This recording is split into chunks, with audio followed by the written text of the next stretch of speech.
Nabi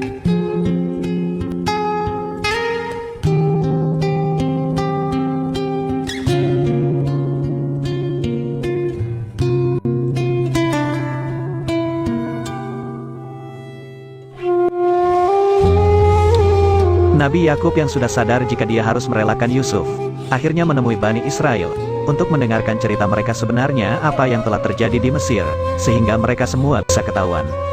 Yahuda mengatakan, jika Yuzarsif memerintahkan petugas untuk mencari mereka, sehingga mereka semua ketahuan di lumbung gandum, saat antri untuk membeli gandum.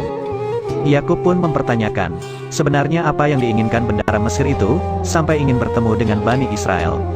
Mereka juga mengatakan, bahwa Yuzarsif sangat baik terhadap mereka. Dan saat makan, saudara seibu juga disuruh untuk duduk berhadapan. Lalu ketika Benyamin sendirian, Yuzarsif mengajaknya duduk bersama untuk menyantap makanan. Bukan hanya itu, mereka berdua juga banyak berbicara tertutup dan rahasia, hingga menangis dan tertawa. Hal itu membuat Yakub semakin curiga, karena bendahara Mesir bisa menangis dan tertawa bersama Benyamin. Kemudian dia menyuruh agar mengambilkan pena dan kulit, untuk menuliskan surat kepada Yuzarsif. Yakub juga menyuruh agar Bani Israel menanyakan kabar Yusuf kepada Yuzarsif. Barangkali dia tahu keberadaannya, karena pasti ada sesuatu di Mesir. Keesokan harinya Bani Israel pun kembali menuju Mesir, untuk mengantarkan surat itu, serta membeli stok gandum yang akan segera habis. Sementara itu di Mesir, Ahmatun mengunjungi Yuzarsif, karena dia sangat merindukan keberadaannya yang disibukkan dengan masalah keluarga.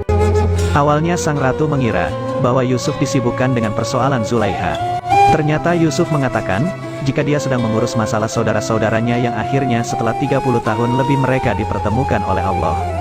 Hal itu sangat membuat Ahmatun ikut berbahagia, dan menyuruh Yuzarsif untuk mengundang semua keluarganya ke Mesir, dan tinggal di sana. Yuzarsif juga sebenarnya akan meminta izin kepada Ahmatun tentang masalah itu. Jika dia ingin menempatkan keluarganya di pinggiran sungai Nil, agar mereka bisa bertani dan berternak di sana. Ahmatun pun menjawab, jika Yuzarsif tidak usah minta izin lagi, karena sekarang dia adalah seorang penguasa di Mesir. Kemudian Ahmatun pun memanggil Zulaikha, untuk melamarkan Yuzarsif kepadanya saat itu juga. Zulaikha pun sangat terkejut mengetahui hal itu, dan mengatakan kepada Ahmatun, agar Zulaikha diberi waktu untuk berpikir beberapa hari. Ahmatun pun mengizinkan Zulaikha untuk berpikir, akan tetapi dia tidak boleh untuk menolak lamaran itu. Karena Ahmatun juga ingin perintah Allah untuk segera dilaksanakan. Singkat cerita, Yuzarsif akan pergi ke lumbung, dia juga mengajak Benyamin bersamanya ke sana. Di saat itu juga Lawi ternyata melihat jika adiknya Benyamin tidak diperlakukan sama sekali seperti budak. Dia malah berpikir, jika Benyamin diperlakukan seperti orang terdekat oleh Yuzarsif. Saat Yuzarsif berada di lambung, ada seorang yang mengatakan kepada Yuzarsif, jika dia sekarang sudah tidak punya apa-apa lagi untuk membeli gandum. Dan ternyata orang itu dulunya adalah salah satu orang terkaya yang sekarang menjadi fakir miskin di Mesir. Dia keberatan menjadi budak untuk mendapatkan gandum. Sedangkan Yuzarsif mengatakan, apakah ada yang memaksanya membeli gandum saat masih kaya? Dia berkata, jika masa pacekliklah yang memaksanya untuk membeli gandum, hingga menguras semua harta bahkan para budaknya. Yuzarsif kembali bertanya, apakah dia menyerahkan gandum ke pemerintah, saat sebelum masa paceklik atau tidak? Dia pun langsung menjawab, bahwa tidak sama sekali menyerahkan gandumnya kepada negara, karena menurutnya masa paceklik tidak akan terjadi seperti sekarang. Sambil tersenyum, Yuzarsif mengatakan jika dia harus menjadikan dirinya sebagai tebusan nyawanya sendiri. Orang itu terus berdalih, jika dia lebih baik mati daripada menjadi budak pemerintah Mesir. Mendengar perkataan itu, Yuzarsif langsung menyindirnya, jika perbudakan itu buruk, kenapa dulu dia memiliki banyak sekali budak? Salah satu orang di sana juga mengatakan, jika dulu dia adalah mantan majikan yang sangat kejam terhadap semua budaknya. Kemudian Yuzarsif mengumumkan ke semua orang, agar esok hari semua warga Mesir berkumpul di Kuil Amun, untuk dijelaskan masalah perbudakan kepada mereka semua.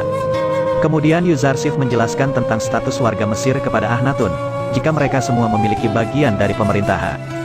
Semua harta Kuil Amun, juga menjadi milik pemerintah Mesir, serta status orang kaya, menjadi setara dengan orang biasa.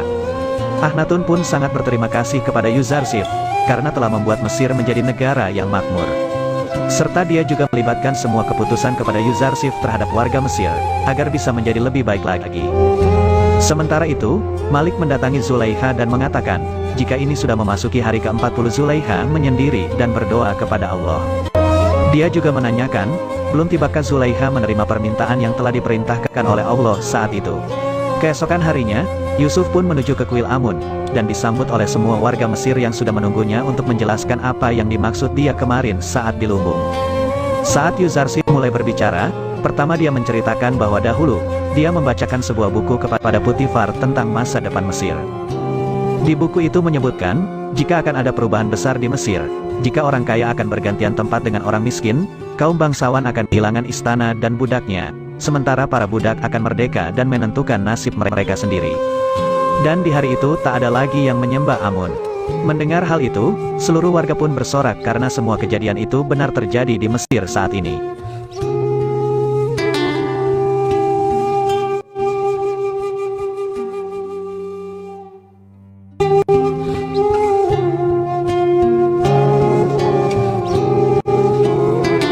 Huramhuf juga sempat mengatakan beberapa hal. Jika dulu ada bocah yang dijual sebagai budak di pasar budak, yang semua orang dulu berkesempatan menjadi majikan Yuzarsif. Tapi sekarang dialah yang menjadi tuan mereka dan mempunyai kedudukan di Mesir. Kemudian ada dua orang yang tak tahu dan juga ada di peristiwa ketika Putifar membeli Yuzarsif. Dia dulu mengatakan, jika dia dulu membeli Yuzarsif, maka dia akan langsung mencekiknya dulu, karena dia yang akan membuatnya miskin seperti saat ini. Inti dari pertemuan ini adalah, jika Yuzarsif akan membebaskan mereka semua dari perbudakan, karena orang yang telah menyembah Allah, tidak boleh menjadi budak manusia atau penguasa manapun.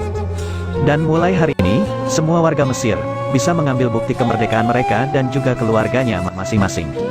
Yuzarsif bisa juga mengatakan, alasannya membeli rakyat Mesir tidak lain hanya untuk pembebasan para budak dan orang tertindas, serta terbelenggunya para majikan dan penindas. Lawi yang ada di sana menganggap, jika ucapkan Yuzarsif sudah mirip sekali seperti para nabi. Yang terakhir Yuzarsif mengumumkan, jika mulai besok para petugas lumbung akan memberikan gandum gratis kepada rakyat, karena sekarang, pemerintah Mesir bertugas untuk menyenangkan rakyatnya. Serta Yuzarsif juga mengatakan, bahwa dengan izin Allah, sebentar lagi masa paceklik akan segera berakhir. Namun Yuzarsif juga menyuruh agar tetap menghemat bahan makanan sampai akhir paceklik nanti. Ketika akan kembali menuju istana, terdengar ada suara yang memanggil nama Yusuf di tempat kerumunan. Yuzarsif pun segera berhenti, dan ternyata itu adalah Zulaikha yang menanti di tempat biasanya dia menunggu Yuzarsif beberapa tahun yang lalu. Pada akhirnya, Zulaikha pun menerima pinangan Yuzarsif, dan akan segera menikah sesuai perintah dari Allah.